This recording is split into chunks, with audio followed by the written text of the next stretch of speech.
সুপ্ৰভাত কৃষক বন্ধুসকল, ৰদালি কৃষি ফাৰ্মলৈ স্বাগতম জনাইছোঁ। সকলোকে আজি গৰু বিহুৰ দিনাই বহাগ বিহুৰ অডিঅ' উল্লেখ জনাইছোঁ, যাতে বহাগৰ ৰঙালী বাই সকলোৰে জীৱনলৈ সুখ সমৃদ্ধি শান্তি আনক, মনত অফুৰন্ত আনন্দ আনক। আমি এতিয়া গৰু গা ধুৱাবলৈ লৈছোঁ। আগতে আমাৰ এই বৃহত্তৰ পথাৰখনত কেইবাটাও পুখুৰী আছিলে, পুখুৰীবোৰত পানীও আছিলে। আমি যেতিয়া চেঙেলীয়া হৈ আছিলোঁ,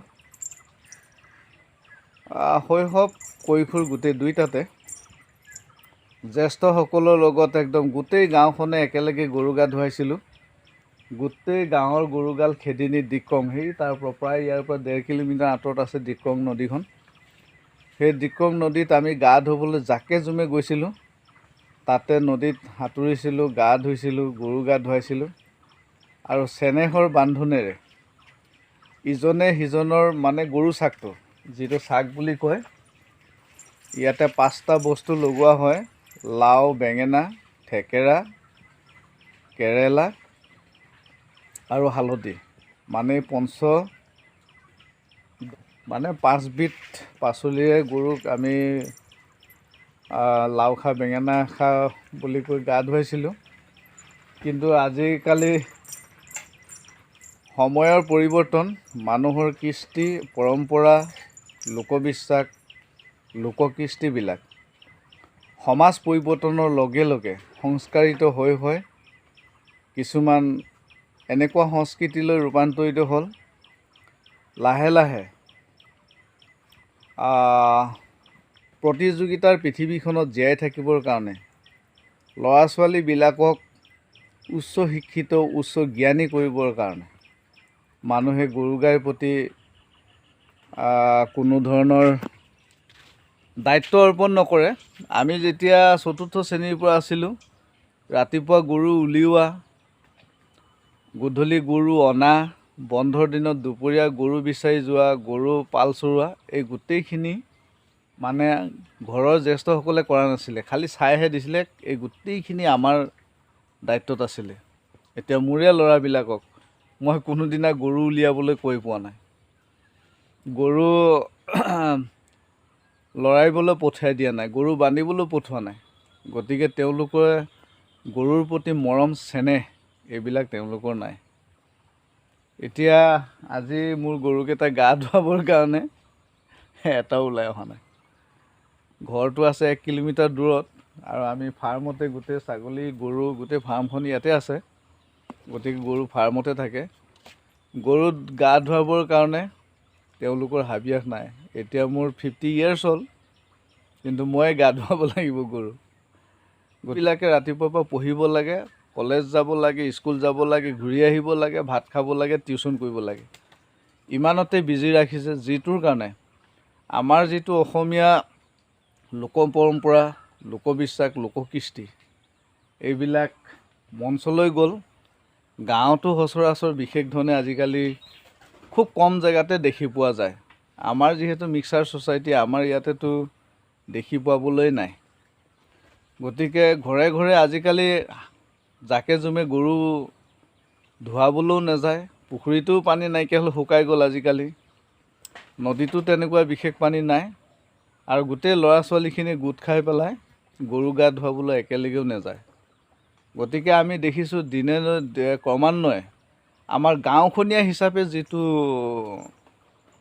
একতা, ঐক্য, সম্প্ৰীতি এইবিলাক আজিকালি নোহোৱা হৈ গ'ল। আজিকালি সম্প্ৰীতিবিলাক চুবুৰীয়া বিশেষ টাৰ্মছ থকা মানুহখিনিৰ লগতে যাতায়ত, অহা যোৱা, এনেকুৱা বহুত এনেকুৱা হৈ গ'ল পৰিস্থিতিবিলাক।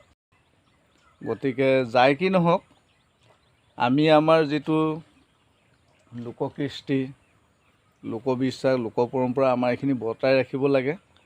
যিহেতু আমি অসমীয়া, আমি জাতিভেদে অসমীয়া। যি জন্তুৰ গোক 20টাক 20টা বুলি কোৱা নাযায়, হাড় বুলিহে কোৱা যায়।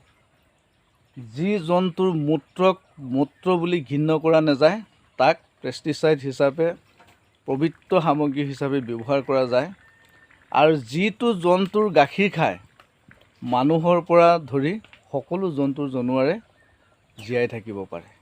গতিকে এনেকুৱা এটা জীৱ যিটো হিন্দু লোকবিশ্বাস, লোকপৰম্পৰা, লোকৰ ৰীতি নীতিত গৰুক সেইটোৰ কাৰণে পবিত্ৰ জন্তু হিচাপে ব্যৱহাৰ কৰা হয়। পূজ্য জানোৱাৰ হিচাপে মান্য কৰা হয়, মান্য দান দিয়া হয়। কাৰোবাৰ ভৰিত যদি কেনেবাকৈ গৰু লাগে তেতিয়াও গৰুক সেৱা কৰা যায়। এতিয়া ধৰ্মৰ সংজ্ঞাটো যদি আমি চাওঁ তেতিয়াহ'লে দুটা বস্তুৱে মানে প্ৰকৃত ধৰ্মটো নিৰূপণ কৰে। তাত হিন্দু, মুছলিম, খ্ৰীষ্টান, ইছাই, বুদ্ধিষ্ট এইবুলি কোনো ধৰ্ম নাথাকে। প্ৰধান কথাটো হ'ল পাপ আৰু পুণ্য। পাপ কৰিলে অধৰ্ম হ'ব, পুণ্য অৰ্জন কৰিলে ধৰ্ম হ'ব। আৰু এই দুটাক আৰু দুটা শব্দই কণ্ট্ৰল কৰে। সেই দুটা শব্দ হৈছে ভাল কৰ্ম আৰু বেয়া কৰ্ম। ভাল কৰ্ম কৰিলে পুণ্য পাব, পুণ্য পালে ধৰ্ম হ'ব, বেয়া কৰ্ম কৰিলে পাপ হ'ব আৰু অধৰ্ম হ'ব। গতিকে ধৰ্মৰ ডেফিনেশ্যনটো সেইটোৱেই। গতিকে হিন্দু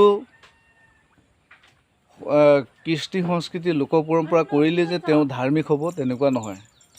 সেইবিলাক হ'ল আমি নিয়মানুবৰ্তিতাৰে মানুহ হিচাপে এখন সমাজত জীয়াই থাকিবৰ কাৰণে আধ্যাত্মিকতাৰে, ধৰ্মীয়বাদ, ভাল কৰ্মৰ প্ৰতি আমি অনুপ্ৰাণিত হ'বৰ কাৰণে আমাৰ এইবিলাক ঠাইভেদে, জাতিভেদে লোক পৰম্পৰা, লোকবিশ্বাস, লোক সংস্কৃতিবিলাক বেলেগ বেলেগ হয়।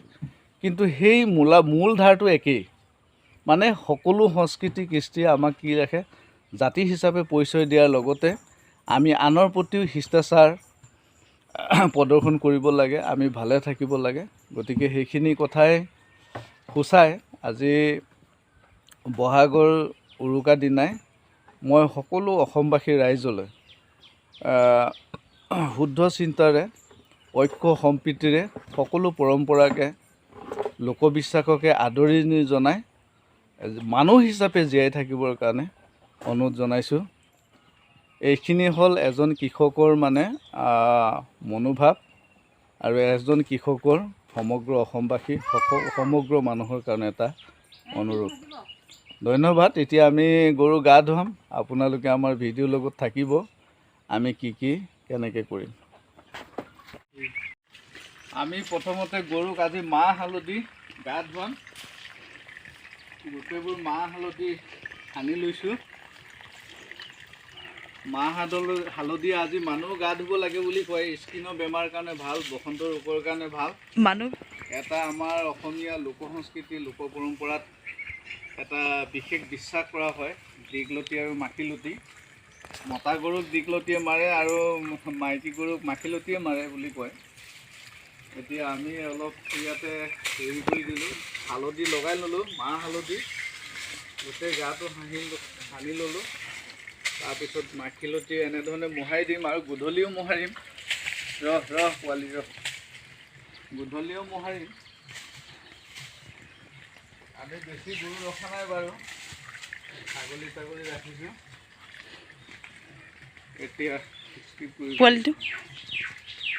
এতিয়া আমাৰ ইয়াত এইবিলাক লাও, বেঙেনা, থেকেৰা, কেৰেলা আৰু হালধি 5 বিধ শাক পাচলি আছে। এই 5 বিধ শাক পাচলি আজি আমি খামো আৰু গৰুক এতিয়া গা ধুৱাম। আজিকালিতো পুখুৰী নাই, নদীলৈও গোটেই গাঁওখনীয়াকৈ একেলগে যোৱা ছিষ্টেমবিলাকো নাইকিয়া হৈ গ'ল। গতিকে আমাৰ আৰ্টিফিচিয়েল আৰু এইটোৱে আমি গা ধুৱাম এতিয়া। আজিকালি আধুনিক যুগ, বৈজ্ঞানিক যুগত চবেই এনেধৰণে গা ধুৱায়। গৰুকেইজনী আজি অকণমান ওচৰলৈ যা।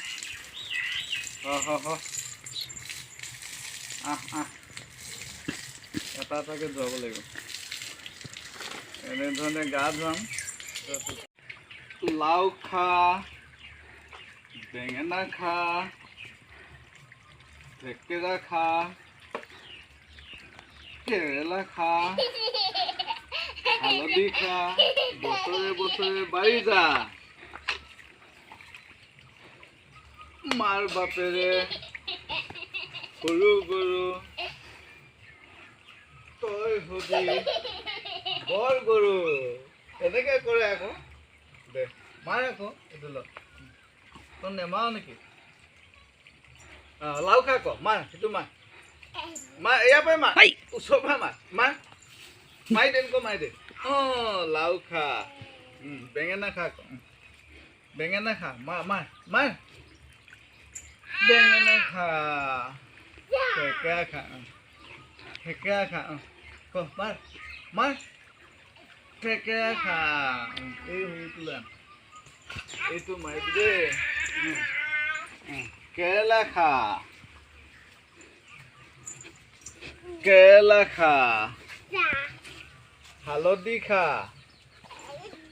খা গৰুটোক মাৰিব লাগে আকৌ ৰছীডালক মাৰি বছৰে বছৰে বাঢ়ি যা আকৌ লাও খা মাৰ লাও খা লাও খা সোঁহাতে মাৰ বাওঁহাতে নেপায় লাও খা আমাৰ মিৰি মানুহে গধূলি মানে হেৰি নমাব গাঁওবুঢ়া ঘৰৰ পৰা গোটেইটো হুঁচৰি নমাব আৰু কালিৰ পৰা 1 তাৰিখৰ পৰা পূৰা কোনটো গাঁৱৰ কোনখন মূৰৰ পৰা বিহু মাৰিব এই গোটেইখিনি মানে কাৰ্যক্ৰমণিকা টিবোৰো আছে আমাৰ ডেকাবোৰো আছে আমাৰ সমাজভাৱে পাতি থোৱা আছে তেওঁলোকে ডিচিশ্যন দিব আৰু তেওঁলোকৰ মতে আমাৰ বিহু কালিৰ পৰা আৰম্ভ হ'ব আজি গধূলি হুঁচৰিটো গাঁওবুঢ়া ঘৰতে হ'ব আৰু তাতে আমাৰ গোটেই পৰিকল্পনাখিনি আজি কৰিব গতিকে আজি এইখিনি আপোনালোকক দেখুৱালোঁ পৰৱৰ্তী সময়ত আমাৰ মিৰি মানুহে কেনেধৰণে বিহু মাৰে সেইখিনি আপোনালোকক দেখাবলৈ যত্ন কৰিম ধন্যবাদ জয় অসম সকলোৱে সুখে থাকক